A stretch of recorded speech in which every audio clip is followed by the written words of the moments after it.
For the past few years, Riki Gervais, Stivен Merchant, and Karl Pilkington have been meeting regularly for a series of pointless conversations. This is one of them. Testing. Is that right? Hello and welcome to the Riki Gervais Show with me, Riki Gervais, Stiven Merchant. Hello. And the little round-headed buffoon that is Karl Pilkington. All right.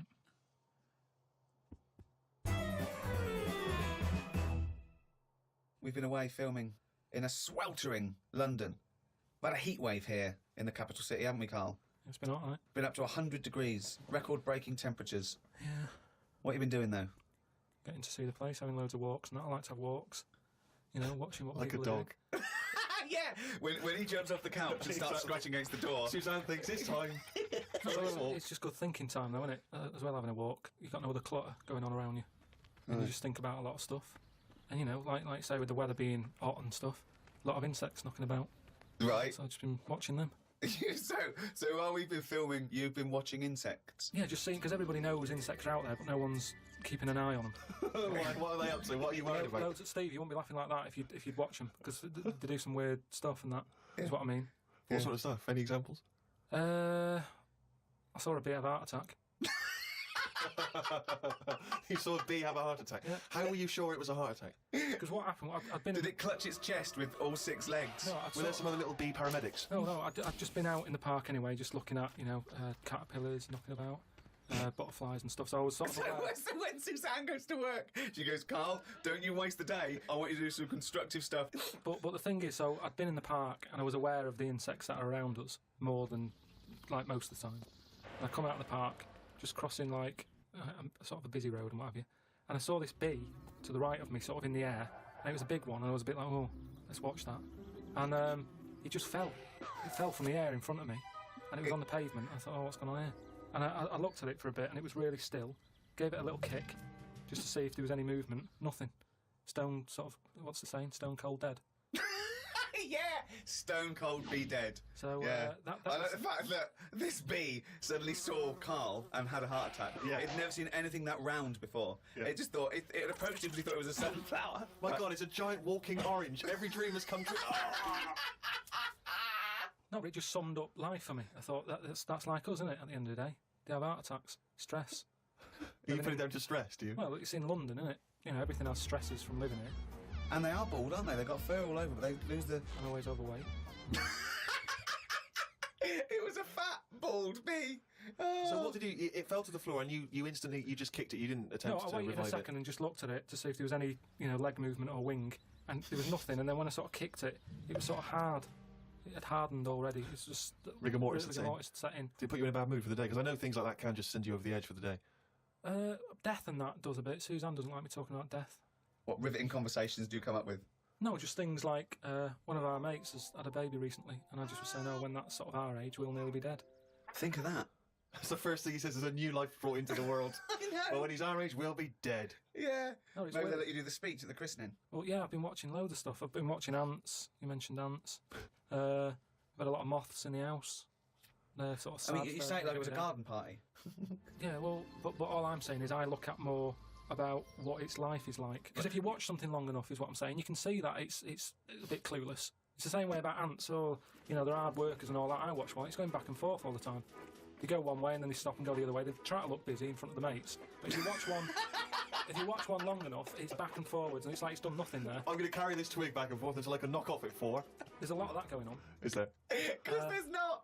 There's none of that going on. There is. No, like I say, the moth. Depressing little sort of thing. Why is it depressing? It hasn't got eyes, does it? You just look at it, it doesn't know what's going on. I just don't... I think if you haven't got eyes, you shouldn't have wings. That's a rule. If we could put that into practice, please. That's a great rule. That's a fantastic rule, isn't it? Yeah. If you haven't got eyes, you shouldn't have wings. I just was reading something about an octopus. That's like a killer octopus. And it annoyed me that this was knocking about now. Because I didn't know, I thought they were quite friendly. Whenever you see them in cartoons and that, they're always happy, aren't they? And then suddenly, like, they've sort of brought the whole sort of creature down. Do you know what I mean? No, what do you mean? Well, just you know, when you see them in films, they're running about and that, and everybody likes an octopus. But this one that's on it was your fault, really, because you told me about that frog that's going about killing people. No, I didn't say that. So I looked it up on the internet at, like, other creatures and stuff. .com. There's some octopus that's in the sea. And what it does, you don't even have to, like, threaten it. It just spits in the water. And if that stuff gets on you, does you in. Again, So in a way, it's good knowledge because, I mean, I don't go in the sea anyway because it's full of stuff like that. But that's just reassured me that I'm doing the right thing. If they're knocking about, just gozzing everywhere, you don't even have to be near one. You don't even know if it's been spitting and stuff. It can kill you. It just seems unfair. I haven't harmed it. I haven't gone near it. Why is it getting annoyed with me? Doesn't seem right. So that's where our knowledge has not helped that octopus out. Because now, when you eat them, I just think, yeah, have another one. Do you know what I mean? Get rid of them. another conversation with himself. Another conversation with himself. Okay, Carl, I'm just going to throw an animal at you. Tell me how weird it is, what bits annoy you, how you'd change it, okay? A crab. How would I change it? Yeah. Does it annoy you? Do you think it's weird? They are weird, but they're at that size where they can get away with it. Yeah, it suits them. Okay, good. Would I change anything? In a way, you know, what you're saying about things not working, he can't walk forwards. So why hasn't something happened? Why haven't they said, you know what, these arms are too clumsy. We need to have them so they can slot away easier, and we can pull them out when we need them, instead of clumping around with them. Because they do struggle. You see them struggling with their arms. Yet they're still here, they're still doing that, they're still designed that way. What's the weirdest animal? So you think the octopus is the weirdest animal on Earth? Yeah. Why is it any weirder than a dog? Because it couldn't be further away from us. A dog has got human eyes. If a jellyfish had a pair of eyes like ours, I probably wouldn't worry about him that much. But like I said to you, it's that way that they haven't got eyes, they're floating about. I can handle some fish. They look like they've got eyes. You can make eye-to-eye contact with them. A jellyfish, what you're looking at, is a snidey thing, like I've said to you. You can see a lot in eyes. Do you know what I mean? They say, don't trust him. Why? It's his eyes. Jellyfish haven't even got any, and I don't trust them. In terms of design and everything, and if you lined everything up, say if I'd come from another planet, and everything was lined up in a row, and they said, right, we're going to give you a crash course in what's knocking about on this planet. Yeah. And you go, right, go on then. And you go, this is man, here's a woman, here's a dog, here's a cat, here's an octopus, I go, hang on a minute, what is this?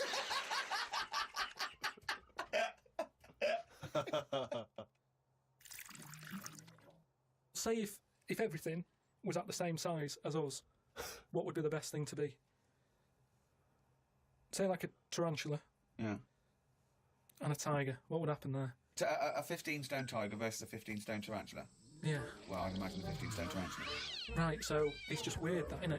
It's a good job that they're small. Yet things are getting bigger because we're messing with the world. But it's a ridiculous thing to say, isn't it? Because what would it eat? 15 stone. The biggest you'll find is like a foot-long beetle or something weird like Big that. though, yeah. Yeah, and that's about as big as they get. He's I gonna wouldn't kill worry that. about it. Again, based on nothing, he queries It's not- you. But it's That like restriction. fish, innit? How they say about a goldfish. Yeah. That thing about a woman who went on holiday and stuck it in a bath. She came back, it was 7 foot. Right, that didn't happen. No, that's a well-known thing about No, it's not a goldfish. well-known thing. What? I'll tell you why. Because a fish will only grow to its surroundings anyway. So Yeah, that's what I'm saying. you have to put it in a bigger tank. Yeah, in a bath. No, a 7-foot fish in a bath, it just fit the bath exactly, did it? When she got back off holiday, Don't talk shit. It's a What was it well-known- eating? What was it eating? How long was she gone for? 2 million years? yeah. She went to Mars and back. Ted, you're not going to believe this. Come up here. how many fish do you see that have naturally died? It's always been caught by a man or a shark's at it. You don't just see dead fish washed up, do you? Well, most things that don't die of old age. Yeah, that's weird though, isn't it? Well, no, because it's a jungle out there. No, worse than the sea. The sea is like full of... you've got an enemy around every rock. I love it! I love it! It's like a warning to crabs Exactly. and young squid. It's like the policeman that comes into your school. Yeah. Carl, have you ever seen the programme Inside the Actors Studio? No. James Lipton interviews famous actors and gets words of advice about how they work and how they act. But at the end, he always asks a series of questions, which is based on a French series of questions that a guy called Bernard Pivot used to give people when he interviewed them. So I'm going to ask you some of these questions. Just interesting to see what your response is. And, answer them quickly. You don't have to think about them too much. What is your favourite curse word? I don't think I've got one. Knobhead. That sums everything up, and I think it's... But you wouldn't call your nan a knobhead, would you? What would you call a nan? Well, knobhead's all right, isn't it? Because she sort of gets it. It's one of them things that everybody understands, but it's not too offensive. Right. What a knobhead. What would you do, though, if you were swimming, right? It was a nice little thing, you're on holiday, right? And there's this octopus there, and you're going around, right? And you just see it start spitting at you, poison. What would you say to it? Well, it's too late then, isn't it? And I'd kick it. And I'd say, you knobhead. I would... but what's the point? What's the point in getting annoyed now? Because it's done its stuff on it. I don't know he's kicking and calling it knobhead under the water. What is this octopus thinking? Oh, God. Oh, okay, you fucking eight-legged shit. I'm not bothered. I don't know what you're saying. Fucking cunt of a mollusk. I'll just spit at you again. It's not bothered. You slimy little fucking boneless wanker. This is why the face Are you is still good. talking to the octopus?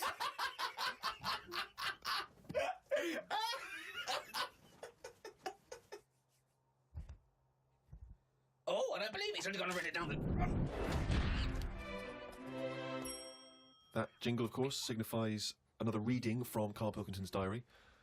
We went to the park and had a brew. Suzanne read the paper while I played with a ladybird. I mean, it's like a child, isn't it? It's like what a child would do. Suzanne read the paper while I played with a ladybird. His only friend is a beetle. It climbed up my arm. It struggled on me hairs. This is in detail, then. Yeah. It kept stopping every now and then and was rubbing its head with its right arm. It did it about 4 times and always used its right arm. It rested for about 5 minutes, then flew off. Sunday. And a bit of a to-do with Suzanne because she wanted a lion today. I ate this. Once you're awake, you should get up. I got up and put the radio on really loud. She eventually got up. I told her insects don't have lions, so we shouldn't. Why are you obsessed with insects? You must be fucking unbearable to live with. You must be a nightmare. No, I've just started, because I've watched insects a lot. I don't want to keep going on about them because we're a bit insect heavy. But at the end of the day, if we copied insects, we wouldn't go far wrong.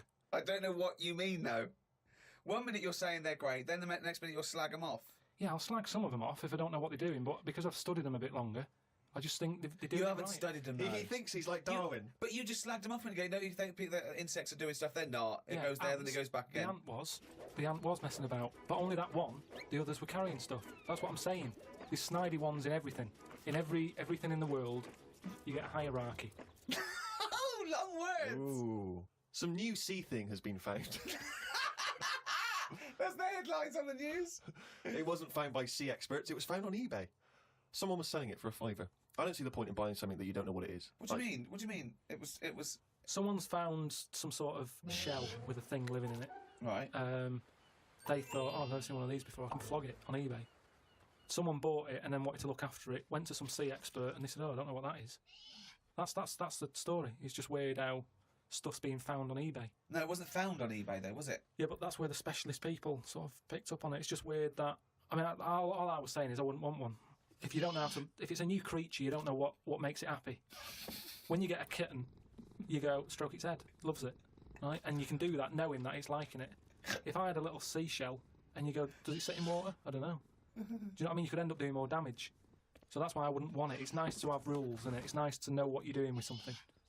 Well, as you write in the diary, it's like if an alien landed and wanted to live with you. As much fun as it might sound, it wouldn't be long before you got annoyed with it because it wouldn't eat the food you gave it. That's what I'm saying, but I couldn't have a go at it because it might not like pasta. It might not. Everyone likes pasta. Wow. Woke up to some interesting news. It's good when this happens because it sets me up for the day ahead. If it's miserable news, it affects my day. It said on the news that they have found 2 new flies. Fucking hell, more insects! What have you done? Is that all you've done this summer? Bong. Trouble in the Middle East. Bong. 2 new flies found. Ladybird climbs up arm. They were found in the UK and they were found close to each other. Maybe this happened because they were different than the other flies and weren't expected to hang about together, so that's why they knocked about with each other. That would happen, wouldn't it? What do you mean? There's 2 new flies. What do you mean? Does it mean there are 2 new flies that are different species? Yeah, 2 new species, and they found them close to each other, right? Yeah, and but they didn't mean there was one of each. No. Yeah, they did. They found 2 different ones. No. No, they have. Seriously, I know that. That's right. That's a fact. So you've got, like, I don't know the names of them. They give them odd names, don't they? Well, say you call it A and Fly B, right? Yeah. Fly A, I don't know. Say that's orange. This is just... B. Fly B, yeah. This is painful. No, This I'm is just making it painful. easier But for Fly B you. wears a little hat. He's got a little hat. Right, yeah, fine. Now, they found the orange one. I went, look at this over here. This is a bit weird. And they've gone, oh, that's a new species. Log it, whatever. And then the other one went, oh, keep your pen handy. Look at this one, it's got a hat on. So then they found them both within the same distance. I don't know what that sentence means. Keep going. They No, found let them him try and both. finish. They found them both within the same distance. But without interrupting him, let him finish this point. Let me just make one thing clear. Carl Pilkington just said they found them both within the same distance. Think of that! Don't know what it means, but go on, let him finish this point. So what I mean is, they weren't knocking about with other normal houseflies because they were probably sort of going, oh, he's a bit weird. Leave it. Yet, because the other one was also odd, they're hanging about with each other. Don't you understand that? Why is that such an odd concept? Because you think of it as like 2 little new kids in school. Yeah. They find out they're both new and they've got something in Yeah, common. they're both goths, so they start hanging out together. Yeah. And this was on the news, was it? Yeah, just on the radio, yeah. I know if I looked into that story, it would be 90% wrong. Bit tired today because didn't get to sleep as early as I'd wanted due to a moth getting in the bedroom. Fuck me. I got it in a glass and looked at it for a bit and then let it go because Suzanne wanted to go to sleep. Looked up some interesting news. Some people dug up an old body in Ireland. Turns out it's well old and was here when dinosaurs were here. The really weird bit is it had hair gel in its hair. Right, what is it? Fella, Well, no, it wasn't around when dinosaurs were here then. just a bit after. Right, fine. A lot after, yeah, go on. It's not the age bit, that's amazing. It's the fact of, there's a fella, won't have even had shoes on his feet, Right. and yet he was worried about his hairstyle. Right, well, that's definitely not true either. There was a man on the radio doing poetry, says Carl in his diary. I thought I'd have a go at doing a poem about today. Not really. Steve, I'm a little bit queasy. He hasn't really written a poem. He's written a small poem. No, he hasn't really. Yes. If moths had eyes... Fuck me! let me read the poem, okay? Oh, fuck. You wouldn't interrupt T.S. Eliot. Okay. Oh, okay. If moths had eyes, would they be happier? How do they know they're not dead? Cavemen hunting for food, but not before they style the hair on their head. What would last longer in dinosaur times? A blind man didn't stand a chance. Not with all them rocks about. I'd rather be a blind moth. Right, it may be the greatest poem ever written. Is there a creative Can decision for that? we have Carl read that? By all Sorry, means, yeah. just you read it as you would like to. So this is imagine this, right? Okay, this is going out all over the world. And now, Karl Pilkington, a new poet from Manchester, now living in London, England, would like to read a poem. If moths had eyes, would they be happier? How do they know they're not dead? Cavemen hunting for food, but not before they style the hair on their head. What would last longer in dinosaur times? A blind man didn't stand a chance. Not with all them rocks about. I'd rather be a blind moth. He said it as though the last bit was going to rhyme. He said it like it was going to rhyme. Oh God! No, It's amazing. I think he feels as though the final line, I'd rather be a blind moth, is going to be one of those great, a summation, that somehow the moth is a metaphor, the caveman... No, but There's all no I'm doing- metaphor in that. He really does mean he'd rather be a blind moth. Yeah, well, I'm just because I've looked at the day's news. Are you getting into poetry now, properly? I really like it, yeah. Right, I did 2 about jellyfish. Excellent. I don't like jellyfish. They're not a fish, they're just a blob. They don't have eyes, fins or scales like a cod. They float about blind, stinging people in the seas, and no one eats jellyfish with chips and mushy peas. Get rid of them. And then there's just a short one I did about a jellyfish. It would be spiteful to put jellyfish in a trifle.